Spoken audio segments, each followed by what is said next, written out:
Hello friends, welcome to GK mind game. ಪ್ರಶ್ನೆಗಳ ಸಂಪೂರ್ಣ ಮಾಹಿತಿಗಾಗಿ ವಿಡಿಯೋನ ಎಲ್ಲೂ ಸ್ಕಿಪ್ ಮಾಡದೆ ಕಂಪ್ಲೀಟಾಗಿ ನೋಡಿ. ಇವತ್ತಿನ ಪ್ರಶ್ನೆಗಳಲ್ಲಿ ಮೊದಲನೇ ಪ್ರಶ್ನೆ, ಪಾರ್ಶ್ವವಾಯು ಅಪಾಯವನ್ನು ಹೆಚ್ಚಿಸುವ ಪ್ರಮುಖ ಸಮಸ್ಯೆಗಳು ಯಾವುವು? ಆಪ್ಷನ್ಸ್ ಎ ಅನಿಯಮಿತ ಹೃದಯ ಬಡಿತ, ಬಿ ಹೈ BP, ಸಿ ಅಧಿಕ ಕೊಲೆಸ್ಟ್ರಾಲ್, ಡಿ ಮೇಲಿನ ಎಲ್ಲವೂ.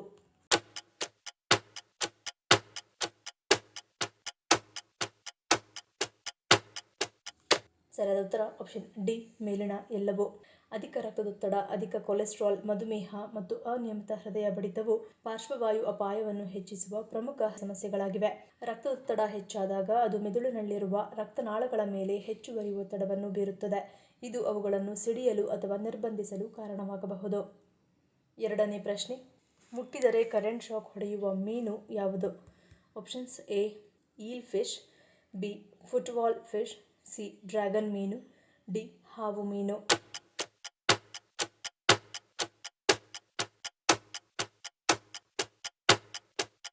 ಸರಿಯಾದ ಉತ್ತರ option A eel fish. Electric ಈಲ್ಗಳು ಹೆಚ್ಚಾಗಿ ಅಮೆಜಾನ್ ಹಾಗೂ ಕಾಂಗೋ ಬೇಸಿನ್ ನದಿಯಲ್ಲಿ ಈಜಾಡುವ ಮೀನುಗಳಾಗಿವೆ. ಇವುಗಳ ದೇಹದಲ್ಲಿ 860 ವೋಲ್ಟ್ ಕರೆಂಟ್ ಉತ್ಪತ್ತಿಯಾಗುತ್ತದೆ ಎಂದು ಹೇಳಲಾಗುತ್ತದೆ. ಇದರ ದೇಹದಲ್ಲಿ ಇಷ್ಟೊಂದು ಮಟ್ಟದ ಕರೆಂಟ್ ಉತ್ಪತ್ತಿಯಾಗುವ ಕಾರಣಕ್ಕೆ ಇದನ್ನು ಯಾವ ಪ್ರಾಣಿಯಾದರೂ ತಿನ್ನಲು ಭಯಪಡುತ್ತದೆ.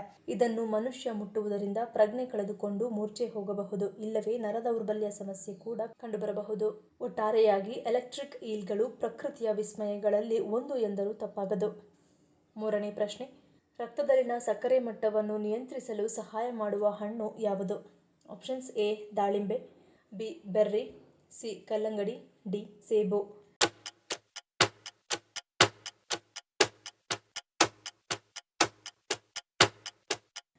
ಸರಿಯಾದ ಉತ್ತರ ಆಪ್ಷನ್ ಬಿ ಬೆರ್ರಿ. ಬೆರ್ರಿ ಹಣ್ಣುಗಳು ಕಡಿಮೆ ಗ್ಲೈಸೆಮಿಕ್ ಸೂಚಿಯನ್ನು ಹೊಂದಿದ್ದು ಮಧುಮೇಹ ಇರುವವರಿಗೆ ಸುರಕ್ಷಿತವಾಗಿದೆ. ಬೆರ್ರಿ ಹಣ್ಣುಗಳಲ್ಲಿರುವ ಫೈಬರ್ ಮತ್ತು ಜೈವಿಕ ಸಕ್ರಿಯ ಸಂಯುಕ್ತಗಳು ರಕ್ತದಲ್ಲಿನ ಸಕ್ಕರೆ ಮಟ್ಟವನ್ನು ನಿಯಂತ್ರಿಸಲು ಮತ್ತು ಇನ್ಸುಲಿನ್ ಸೂಕ್ಷ್ಮತೆಯನ್ನು ಸುಧಾರಿಸಲು ಸಹಾಯ ಮಾಡುತ್ತವೆ. ನಾಲ್ಕನೇ ಪ್ರಶ್ನೆ, ಹಿಂದಿನ ಕಾಲದಲ್ಲಿ ಜನರು ನದಿ ನೀರಿನಲ್ಲಿ ನಾಣ್ಯಗಳನ್ನು ಏಕೆ ಎಸೆಯುತ್ತಿದ್ದರು? ಆಪ್ಷನ್ಸ್ ಎ ಧಾರ್ಮಿಕ ನಂಬಿಕೆ, ಬಿ ಆರೋಗ್ಯ ದೃಷ್ಟಿ, ಸಿ ಶುದ್ಧೀಕರಣ, ಡಿ ಪಾಪನಾಶ.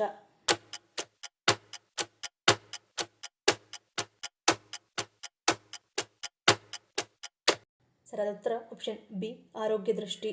ವೈಜ್ಞಾನಿಕವಾಗಿ ಹೇಳುವುದಾದರೆ ಹಿಂದಿನ ದಿನಗಳಲ್ಲಿ ಭಾರತದಲ್ಲಿ ನಾಗರಿಕತೆಯು ಪ್ರವರ್ಧಮಾನಕ್ಕೆ ಬರುತ್ತಿದ್ದಾಗ ನಾಣ್ಯಗಳನ್ನು ಹೆಚ್ಚಾಗಿ ತಾಮ್ರದಲ್ಲಿ ಮುದ್ರಿಸಲಾಗುತ್ತಿತ್ತು.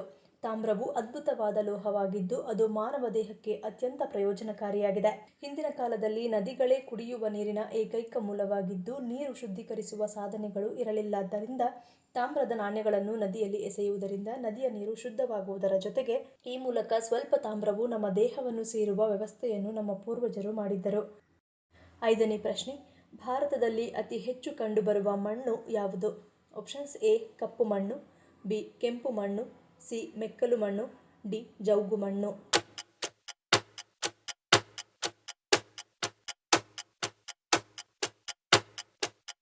ಸರಿಯಾದ ಉತ್ತರ ಆಪ್ಷನ್ ಸಿ ಮೆಕ್ಕಲು ಮಣ್ಣು. ಇದು ದೇಶದ ಸುಮಾರು 40% ಪ್ರದೇಶವನ್ನು ಆವರಿಸಿದೆ. ಇದು ಹೆಚ್ಚು ಫಲವತ್ತಾದ ಮಣ್ಣಾಗಿದ್ದು ಮುಖ್ಯವಾಗಿ ಉತ್ತರ ಬಯಲು ಪ್ರದೇಶಗಳು ಮತ್ತು ನದಿ ಕಣಿವೆಗಳಲ್ಲಿ ಕಂಡುಬರುತ್ತದೆ. ಗಂಗಾ, ಬ್ರಹ್ಮಪುತ್ರ ಮತ್ತು ಸಿಂಧೂ ನದಿಗಳು ಒಯ್ಯುವ ಹೂಳುಗಳಿಂದ ಈ ಮಣ್ಣು ರೂಪುಗೊಂಡಿದೆ. ಮೆಕ್ಕಲು ಮಣ್ಣು ಭಾರತದಲ್ಲಿ ಹೆಚ್ಚು ವ್ಯಾಪಕವಾಗಿ ಹರಡಿರುವ ಮತ್ತು ಅತ್ಯಂತ ಫಲವತ್ತಾದ ಮಣ್ಣಾಗಿದೆ. ಆರನೇ ಪ್ರಶ್ನೆ, ಚಳಿಗಾಲದಲ್ಲಿ ಸೇವಿಸಲೇಬೇಕಾದ ಹಣ್ಣು ಯಾವುದು? ಆಪ್ಷನ್ಸ್ ಎ ಪರಂಗಿ, ಬಿ ಚಕ್ಕೋತ, ಸಿ ಪರ್ಷಿಯನ್ ಹಣ್ಣು, ಡಿ ಸೀತಾಫಲ.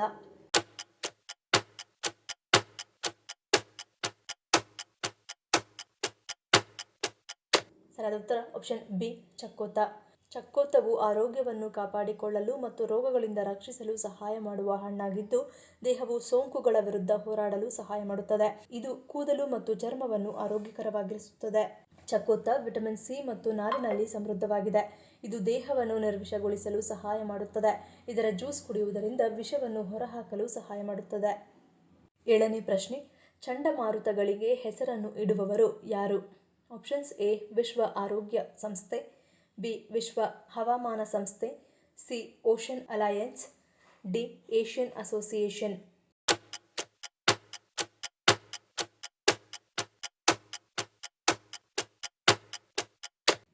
ಸರಿಯಾದ ಉತ್ತರ ಆಪ್ಷನ್ ಬಿ ವಿಶ್ವ ಹವಾಮಾನ ಸಂಸ್ಥೆ. ಚಂಡಮಾರುತಗಳಿಗೆ ಹೆಸರಿಡುವಲ್ಲಿ ವಿಶ್ವ ಹವಾಮಾನ ಸಂಸ್ಥೆ ಮತ್ತು ಅದರ ಸಲಹಾ ಸಮಿತಿಗಳು ಪ್ರಮುಖ ಪಾತ್ರ ವಹಿಸುತ್ತವೆ. ಭಾರತ, ಬಾಂಗ್ಲಾದೇಶ, ಮಾಲ್ಡೀವ್ಸ್, ಮ್ಯಾನ್ಮಾರ್, ಒಮಾನ್, ಪಾಕಿಸ್ತಾನ, ಶ್ರೀಲಂಕಾ ಮತ್ತು ಥಾಯ್ಲೆಂಡ್ಗಳಲ್ಲಿ ಬೀಸುವ ಚಂಡಮಾರುತದ ಕೇಂದ್ರ ಬಿಂದು ಪೆಸಿಫಿಕ್ ಮಹಾಸಾಗರ, ಹಿಂದೂ ಮಹಾಸಾಗರ ಹಾಗೂ ಅಟ್ಲಾಂಟಿಕ್ ಮಹಾಸಾಗರ. ಈ ಎಲ್ಲ ದೇಶಗಳಲ್ಲಿ ಮುನ್ನೆಚ್ಚರಿಕಾ ಕೇಂದ್ರಗಳಿವೆ. ಇವು ಒಂದಿಷ್ಟು ಹೆಸರುಗಳನ್ನು ಆಯ್ಕೆ ಮಾಡಿ ವಿಶ್ವ ಹವಾಮಾನ ಸಂಸ್ಥೆಗೆ ಕಳುಹಿಸುತ್ತವೆ. ಅಲ್ಲಿರುವ ಸದಸ್ಯರ ಪೈಕಿ ಹೆಚ್ಚು ಮಂದಿ ಯಾವ ಹೆಸರನ್ನು ಒಪ್ಪಿಕೊಳ್ಳುತ್ತಾರೆಯೋ ಅದೇ ಹೆಸರು ಅಂತಿಮವಾಗುತ್ತದೆ. 8ನೇ ಪ್ರಶ್ನೆ. ದೇಹದಲ್ಲಿ ಯಾವುದು ಕಡಿಮೆಯಾದರೆ ಶುಗರ್ ಬರುವುದು ಖಚಿತ? ಆಪ್ಷನ್ಸ್ ಎ ನೀರು, ಬಿ ರಕ್ತ, ಸಿ ಬಿಳಿ ರಕ್ತ ಕಣ, ಡಿ ಹಿಮೋಗ್ಲೋಬಿನ್.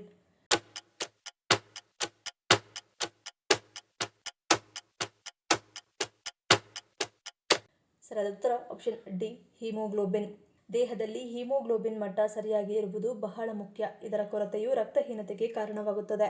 ಮಧುಮೇಹ ಬರಲು ನೀವು ಅತಿಯಾದ ಸಿಹಿ ತಿಂಡಿ ಸೇವಿಸಬೇಕೆಂದೇನಿಲ್ಲ.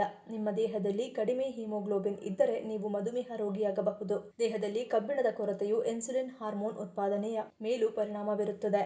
ಮಧುಮೇಹದ ಕಾರಣಗಳಲ್ಲಿ ಅನಿಯಮಿತ ಸಮಯದಲ್ಲಿ ತಿನ್ನುವುದು, ಹೆಚ್ಚು ಜಂಕ್ ಫುಡ್ ತಿನ್ನುವುದು, ಒತ್ತಡ, ಕಡಿಮೆ ನೀರು ಕುಡಿಯುವುದು, ಸಮಯಕ್ಕೆ ಸರಿಯಾಗಿ ನಿದ್ರೆ ಮಾಡದೇ ಇರುವುದು, ವ್ಯಾಯಾಮ ಮಾಡದಿರುವುದು, ಬೊಜ್ಜು ಮತ್ತು ಆನುವಂಶಿಕ ಕಾರಣಗಳು ಸಹ ಕಾರಣವಾಗಬಹುದು. 9ನೇ ಪ್ರಶ್ನೆ. ಯಾವ ದಿನ ಅಥವಾ ಸಂಖ್ಯೆಯಲ್ಲಿ ಹುಟ್ಟಿದ ಹುಡುಗಿಯರು ಎಲ್ಲರಿಗೂ ಪ್ರಿಯ? Options A 2, B 6, C 9, D 3.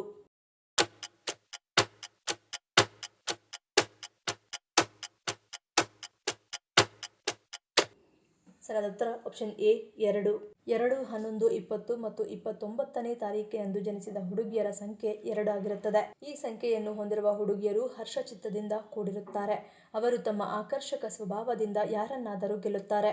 ಈ ಸಂಖ್ಯೆಯ ಹುಡುಗಿಯರ ನಗುವೇ ಅವರ ದೊಡ್ಡ ಶಕ್ತಿ. ಅವರು ಯಾರ ಮುಖದಲ್ಲೂ ಸಂತೋಷವನ್ನು ತರುತ್ತಾರೆ ಮತ್ತು ಸಕಾರಾತ್ಮಕ ವಾತಾವರಣವನ್ನು ಸೃಷ್ಟಿಸುತ್ತಾರೆ. 10ನೇ ಪ್ರಶ್ನೆ. ಯಾವ ಆಹಾರದೊಂದಿಗೆ ನಿಂಬೆ ರಸವನ್ನು ಸೇರಿಸುವುದು ಒಳ್ಳೆಯದಲ್ಲ? ಆಪ್ಷನ್ಸ್ ಎ ಅನ್ನ, ಬಿ ಮಾಂಸ, ಸಿ ಮೀನು, ಡಿ ಮಸಾಲೆ ಪದಾರ್ಥ.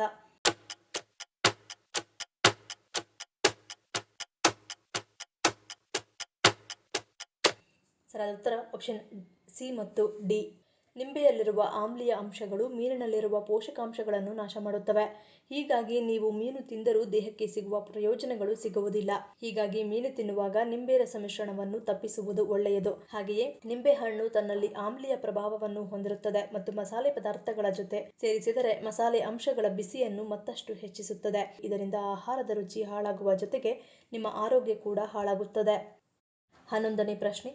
ಭಾರತದ ಬೆಳ್ಳಿ ಉತ್ಪಾದನೆಯಲ್ಲಿ ಪ್ರಥಮ ಸ್ಥಾನದಲ್ಲಿರುವ ರಾಜ್ಯ ಯಾವುದು? Options A Tamil Nadu, B Karnataka, C Gujarat, D Rajasthan.